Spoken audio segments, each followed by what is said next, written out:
ठीक है? शुरू करते हैं वर्ण विचार क्या है? ठीक है। अब देखिए वर्ण क्या होता है? वर्ण विचार में सबसे जो पहला टॉपिक हम लोग पढ़ेंगे वर्ण। क्या पढ़ेंगे? वर्ण। वर्ण क्या है? वर्ण उस मूल ध्वनि को कहते हैं जिसके खंड या टुकड़े नहीं किए जा सकते हैं, उसे हम क्या कहते हैं? वर्ण। खंड या टुकड़े नहीं किए जा सकते हैं, उसको हम क्या कहते हैं? वर्ण कहते हैं। जैसे में अ, आ, हर्षई, दीर्घई, ठीक है? क, ख, ग, घ, ठीक है? ये सब क्या है? ये सब वर्ण है। क्या है? वर्ण है। ठीक है? उदाहरण में जैसे यहाँ पे देख लीजिए अ, आ, इ, क, य, र, ये जो भी है। यहाँ पे देखिए हिंदी भाषा में प्रयुक्त सबसे छोटी इकाई को क्या कहते हैं? वर्ण कहते हैं। क्या कहते हैं? वर्ण कहते हैं। अगर देखिए वर्ण समझिए, अगर हमने जो भी बात बोला, जो भी बातें बोला, उसको अगर लिख दिया, तो वह हमारा वर्ण है, वह हमारा अक्षर है। हमने जो बातें बोला है उसको हम क्या कहेंगे? ध्वनि कहेंगे। क्या कहेंगे? ध्वनि कहेंगे। यहाँ पर देखिए वर्ण के लिखित रूप को, हमने वर्ण को लिख दिया कि चलो अ लिख दिया ऐसे, ये लिखित रूप को हम अक्षर कहेंगे। लिखित रूप लिखित रूप को अक्षर कहेंगे। वर्ण के लिखित रूप को हम अक्षर कहते हैं और मौखिक रूप को हम ध्वनि कहते हैं। मौखिक रूप को हमने जो बातें बोल रहे हैं ये मौखिक है। ठीक आ क्या हो गया? मौखिक है। ये हमारा ध्वनि निकाल रहे हैं आ, इह, उह, ये क्या है? ध्वनि है। जबकि उसको हम अगर लिख दिए आ, हर्षई, दुर्घई, ऐसे अगर लिख रहे हैं हम, ये हमारा क्या कहलाएगा? अक्षर कहलाएगा। क्या कहलाएगा? अक्षर कहलाएगा। आशा करते हैं आप लोग को समझ में आया होगा। आगे बात करते हैं वर्णमाला। वर्णमाला क्या है? तो वर्ण और माला, माला में क्या होता है? एक बहुत सारा, एक ही वर्ण मतलब एक ही मोती बहुत बार गुथा रहता है। एक ही मोती ढेर का गुथा रहता है। ठीक है? तो इसको कहते हैं वर्णमाला, मतलब कि वर्णों के समूह को वर्णमाला कहते हैं। वर्णों के समूह को वर्णमाला कहते हैं। अब यहाँ पर देखिए वर्णों के क्रमबद्ध समूह को वर्णमाला कहते हैं। हिंदी में वर्णों की संख्या जो होती है वो कितनी होती है? 52 होती है। हिंदी में वर्णों की संख्या 52 होती है। यहाँ पर कौन कौन सी होती है 52? देखिए अ, आ, हर्षई, दुर्घई, हर्षऊ, दुर्घऊ, री, ए, ओ, दो अयोग, वाह, अनुस्वार और विसर्ग। याद रखिएगा कभी कभी तो डायरेक्टली प्रश्न पूछता है कि दो अयोग वाह किसको कहते हैं? एक अंग, इसको अंग, इसको अ, इसको बोलते हैं दो अयोग वाह, यह होता है। ठीक है? आगे बात करते हैं 25 स्पर्श व्यंजन। 25 स्पर्श व्यंजन होते हैं। कौन कौन? क से क, ख, ग, घ, अंग, इसको बोलते हैं कवर्ग, मतलब क वर्ग के, च वर्ग के, ट वर्ग के, त वर्ग के, प वर्ग के। प वर्ग में कौन? प, फ, ब, भ, म। ट वर्ग में कौन? ट वर्ग में कौन? क्या बोलेंगे? त, थ, द, ध, न। ठीक है? ये सब। अब और क्या होता है भाई? देखिए 25, 11 और 2 कर दिए हैं। अब देखिए 4, फिर ये 4, फिर ये 4 और ये 2, सबको जोड़िएगा तो 52 के आस-पास 52 हो जाएगा। चलिए आगे देखिए। इन सबको, इन सब के बारे में ना हम चर्चा आगे भी बहुत अच्छे तरीक़ा से करेंगे। अभी इतना ही बतला कर नहीं छोड़ने वाले। जब व्यंजन पढ़ाएँगे तो इन सब का चर्चा होगा। ठीक है? जब स्वर पढ़ाएँगे तो उन जो भी इधर पढ़ाए हैं इन सब के चर्चा इन सब का चर्चा होगा। जब व्यंजन स्वर पढ़ाएँगे तो। स्वर तुरंत इसी वीडियो में पढ़ाएँगे आप लोग को। चलिए आगे देखिए ये वाला हो गया। ये देखिए वर्ण के भेद। वर्ण के कितने भेद होते हैं? हिंदी व्याकरण के अनुसार वर्ण के 2 भेद होते हैं। एक को कहते हैं स्वर, एक को कहते हैं व्यंजन। एक हिंदी व्याकरण के अनुसार 2 वर्ण कौन-कौन? स्वर और व्यंजन। स्वर उन वर्णों या ध्वनियों को कहते हैं जिनका उच्चारण स्वतः होता है। जिनका उच्चारण क्या हो? स्वतः। स्वतः मतलब स्वयं हो। ठीक है? जिसमें कोई रुकावटें ना हो। ठीक है? स्वतः होता है, उसे हम क्या कहते हैं? स्वर कहते हैं। इनकी जो संख्याएँ होती है, वो कितनी होती है? तो 11 होती है। इनकी संख्याएँ 11 होती है। किसकी? स्वर वर्ण की संख्याएँ 11 होती है। कौन-कौन? जैसे आ, हर्षई, दुर्घई, हर्षऊ, दुर्घऊ, री, ए, ओ। देखिए बहुत सारा बच्चा इससे कन्फ्यूज़ हो जाएँगे री से। देखिए री जो है ना, वह री को कभी-कभी लोग क्या बोलते हैं? री को री को लोग स्वर नहीं मानते हैं। ये हालाँकि कभी-कभी मानने लायक भी है और कभी-कभी मानने लायक है भी नहीं। लेकिन आप लोग को मानना है। आपके बुक में और आपके जो एग्ज़ाम होता है उसमें सही करेगा री को। ठीक है, हम आगे बतलाएंगे कि री को कब, जैसे हमने ऐसा लिख दिया री कब, तीसरा होला हो गया, हमने ऐसा लिख दिया री सब। ठीक है, ध्यान से समझने का प्रयास कीजिए। यहाँ पर र का आ रहा है, यहाँ पर ये व्यंजन साउंड दे रहा है, यहाँ पर व्यंजन साउंड। जब इसकी मात्रा का यूज करेंगे ना, जैसे ऐसे क्री सब, तो यहाँ पर जो मात्रा है इसका, क्योंकि आपको पता होना चाहिए जो मात्राएं होती हैं वो स्वर की ही होती है, तो यहाँ पर ये स्वर व्यंजन हो जाएगा। क्या हो जाएगा? स्वर वर्ण हो जाएगा। देखिए यहाँ पर नोट में कुछ लिखे हैं, कुछ व्याकरण री को स्वर नहीं मानते हैं। उनका तर्क है कि इसका उच्चारण प्राय री की तरह होता है, इसलिए यह स्वर नहीं है। लेकिन मात्रा की दृष्टि से री स्वर है। मात्रा की दृष्टि से इसका मात्रा क्या होता है? ऐसे होता है। जिसका मात्रा है, मात्रा की दृष्टि से क्या होता है? स्वर होता है। जैसे एग्जाम्पल में लिखे हैं हम ऋषभ, ऋषि, रीढ़, ऋतु, ये सब में री है। क्या है? री। और व्यंजन ध्वनि की तरह इसका साउंड निकल रहा है, व्यंजन ध्वनि की तरह इसका साउंड निकल रहा है। लेकिन जबकि यहाँ पर कृषभ, कृषि, पृतृण, पृष्ठ आदि यहाँ पर री की मात्राएं निकल रही है, ये स्वर व्यंजन की स्वर वर्ण की तरह है, स्वर वर्ण की तरह है। स्वर के भेद, स्वर के भी 3 प्रकार होते हैं। कौन कौन? ह्रस्व स्वर, दीर्घ स्वर, प्लुत स्वर। ठीक है, तो अब ह्रस्व स्वर किसको कहते हैं इसके बारे में जानते हैं। ह्रस्व स्वर ऐसा स्वर जिनके उच्चारण में बहुत कम समय लगता है, उसे ह्रस्व स्वर कहते हैं। अगर आप ऐसे याद नहीं कीजिएगा, आप केवल केवल क्या याद रखिएगा? अ, हर्षई, हर्षऊ और री, इनको केवल हम क्या कहते हैं? ह्रस्व स्वर कहते हैं। केवल 4 को। कौन कौन? अ, ई, उ और री, इनको हम कहते हैं ह्रस्व स्वर। और बाकी जितना भी है, बाकी जितना भी है, उन सबको कहते हैं हम दीर्घ स्वर। उनको क्या कहते हैं? दीर्घ स्वर।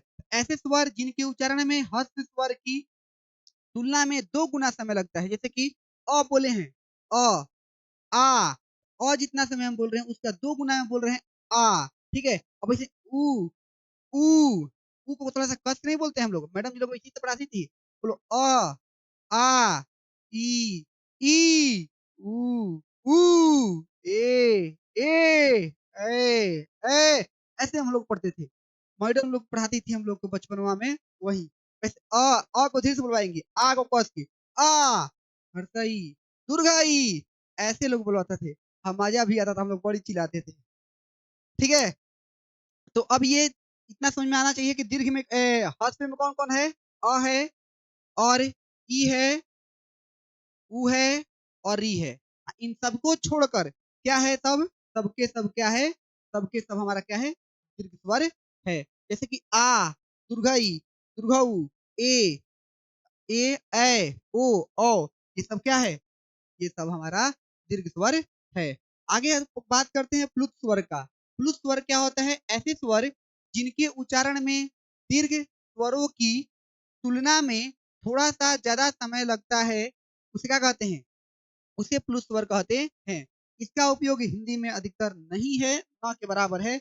और एक केवल याद रखिएगा, ओम, ओम, हरिओम, ओम, हरिओम, यही है बस, ओम।